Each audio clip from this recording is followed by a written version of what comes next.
बुद्धि योग एवं बुद्धि मापन पद्धति। नमस्कार, मैं एस्ट्रो गुरुमा डॉक्टर ज्योति जोशी आप सभी ज्योतिष प्रेमी एवं अध्ययनकर्ताओं का हार्दिक स्वागत करती हूँ। हम ज्योतिष एक एक विषय का शास्त्रोक्त पद्धति से अध्ययन कर रहे हैं। हर विषय को विस्तार से समझाने का मेरा प्रयास है। उस अनुसार आज हम बुद्धि योग एवं बुद्धि मापन पद्धति इस विषय पर विस्तार से वार्तालाप करेंगे। यह सब जानकारी शास्त्रीय होने के कारण एक बार सुनने पर यदि न समझ आए तो उसे पुनश्च सुने, ताकि आपका अध्ययन परिपूर्ण हो।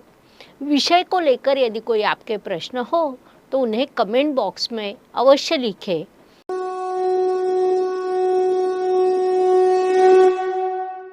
ज्योतिष के अत्यंत महत्वपूर्ण विषय का अध्ययन करने वाले हैं, उसका नाम है बुद्धि योग एवं बुद्धि मापन पद्धति।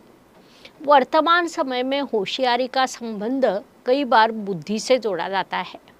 हर व्यक्ति की बुद्धि तेज हो नहीं सकती, लेकिन बुद्धि तेज न होना अर्थात उस व्यक्ति को कुछ न आना, ऐसा अर्थ नहीं होता है।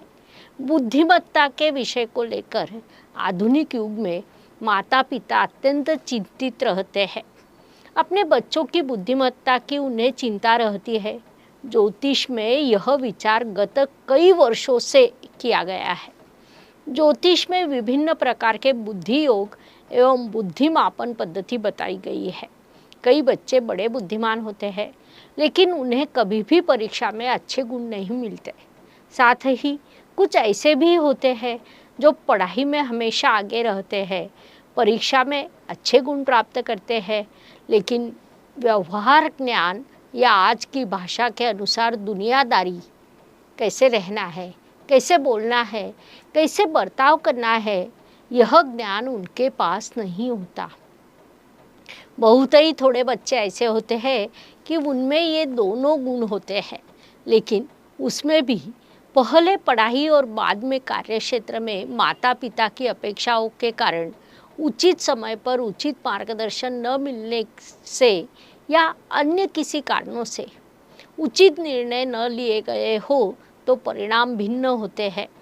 कोई जातक डॉक्टर है, उसका अस्पताल अच्छा चल रहा है, लेकिन उस काम में जातक का मन नहीं लगता। परिणाम स्वरूप वह किसी दूसरे विषय में भी रुचि रखता है। कोई केवल 10वीं पढ़ा हुआ लड़का है जो क्रिकेट बहुत अच्छा खेलता है, जिसमें वह नाम भी कमाता है। कोई चाय वाला है जो केवल नाम के लिए ही स्कूल में गया है, अर्थात जो पढ़ा लिखा नहीं है, लेकिन अपने व्यवसाय में उसने इतना नाम कमाया है कि बड़े बड़े लोग उसके यहाँ चाय पीने आते हैं या उसकी गिनती धनवान लोगों में होती है। ऐसा क्यों होता है? ज्योतिष के दृष्टि से अब उसके पीछे कौन से कारण छिपे हैं, उन्हें समझने का प्रयत्न करेंगे। बुद्धिमत्ता, पढ़ाई और उससे आगे नौकरी, व्यवसाय या अन्य किसी कार्यक्षेत्र आदि सब चीज़ों का संबंध ज्योतिष के अनुसार कुंडली से होता है। कुंडली में बुद्धिमत्ता के कारक भाव लग्नेश, पंचमेश, भाग्येश होते हैं। अर्थात पढ़ाई के लिए कुंडली का प्रथम, पंचम, नवम स्थान शुभ होना चाहिए, लेकिन वे केवल शुभ होने से काम नहीं बनता। उसके साथ चतुर्थ, अष्टम एवं द्वादश इन स्थानों को किसी कारण से बाधा पहुँचती है और वे नकारात्मक बनते हैं तो बुद्धिमत्ता को बाधा पहुँचती है। कुंडली के पंचम स्थान को शिक्षा का स्थान माना जाता है, लेकिन उसका व्यय स्थान चतुर्थ स्थान होने के कारण उसका प्रभाव पंचम स्थान पर पड़ता है। कुंडली एवं पढ़ाई की गहराई से विचार करें तो कुंडली का चतुर्थ स्थान जातक की प्राथमिक शिक्षा को दर्शाता है।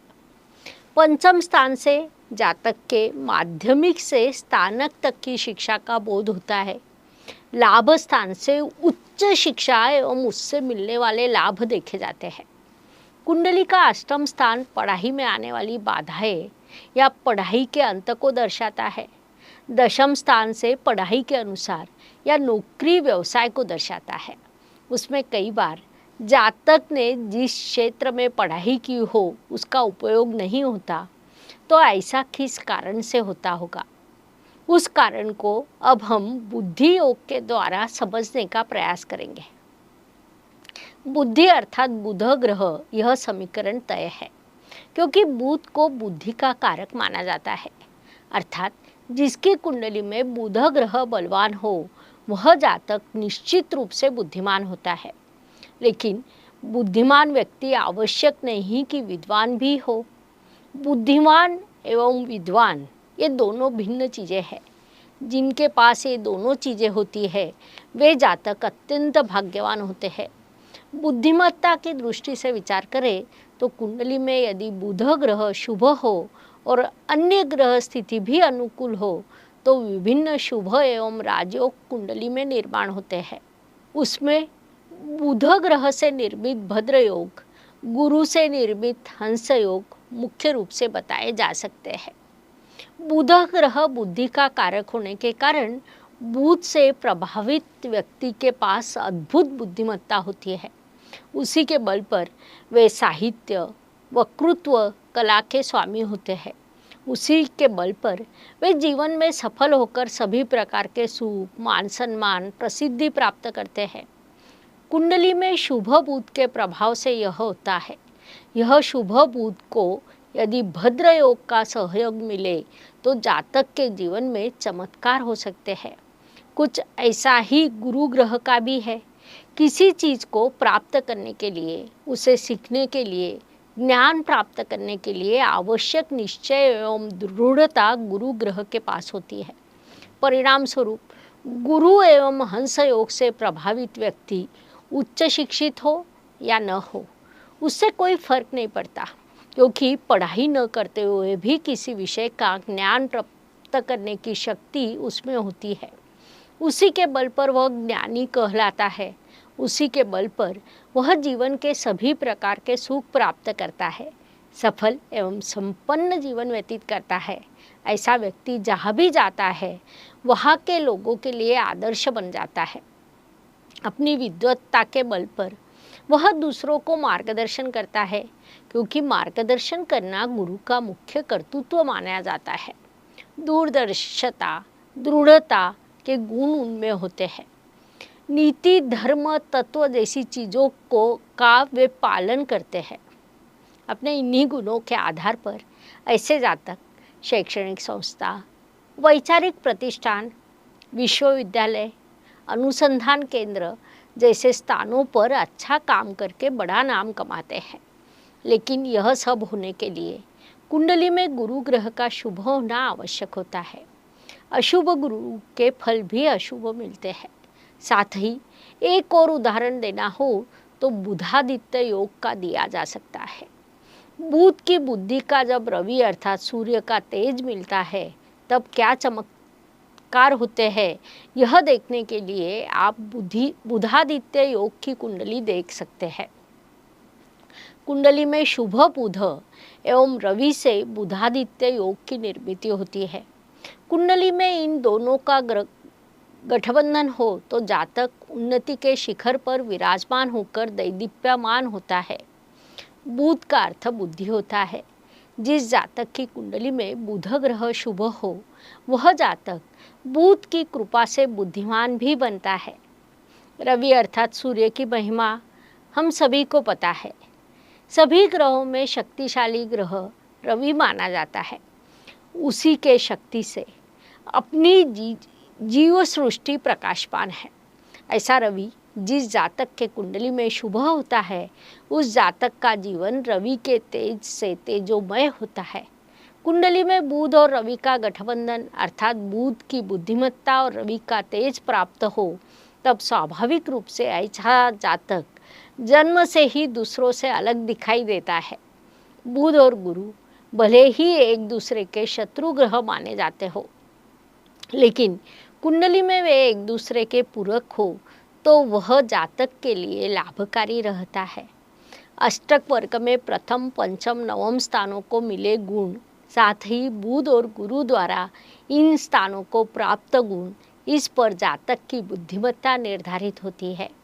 कुंडली का बुध अर्थात प्राथमिक बुद्धिमत्ता यदि उसे गुरु का बल प्राप्त हो, फिर चाहे वह दृष्टि से हो, राशि परिवर्तन से हो, ग्रह स्थिति से हो या नवमांश की स्थिति से हो, तो बुध की बुद्धिमत्ता वृद्धिंगत होती है।